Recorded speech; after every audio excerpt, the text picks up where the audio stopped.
A British man who had COVID for 411 days is thought to have had the virus longer than anyone else and survived. Experts at Guy's and St Thomas's Hospital found that he had an early variant of the original strain. So let's talk about this a little bit more. Joining me now is Dr. Bharat Pankhania, an expert in infectious disease. Very good morning to you. 411 days testing positive. Have you ever heard anything like this before? It's not impossible. It's unusual, but not impossible. And by the way, this is clear. This is good biology in action. So this person was immune suppressed. And as a result of being immune suppressed, they had this persistence of infection.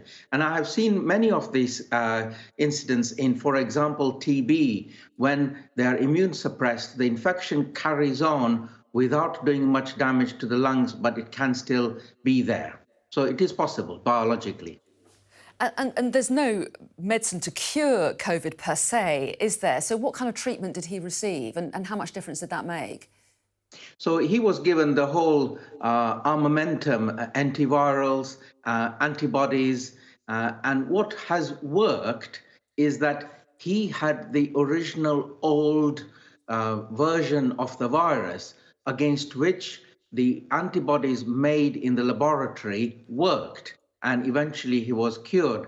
So the important point here is if we imagine that the spikes on the virus are the nuts and the antibodies are the spanners, then if the nuts change shape, the spanners will not fit and work. So the new variants that we have, Omicron, etc., they are not attacked properly by the antibodies that we have made, and they are therefore not working anymore. So we would have to go back to the laboratory and make a version of antibodies that work against the circulating Omicron, for example. And are treatments like this still considered experimental, or are we getting a real idea now of how people with persistent or serious cases can be treated?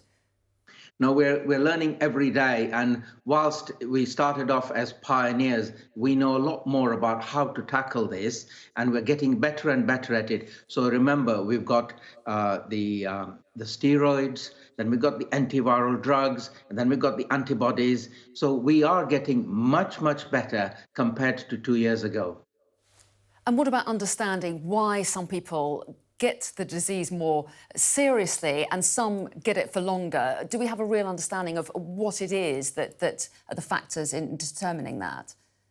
No, that's still work in progress, and it is very important to understand that immunology, because some people get that infection, recover, end of story, and some people get that infection, the infection goes, but the immune system carries on overreacting, and then you get this incidence of what we call brain fog, tiredness, and generally being unwell, and then we have to end up suppressing that immune system.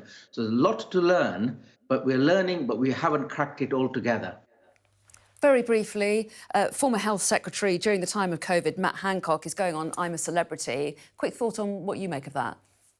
I think it's very disappointing because I personally was involved in all this, and I feel, nursing homes, people died, there were these VIP contracts, the failure of PPE, so much.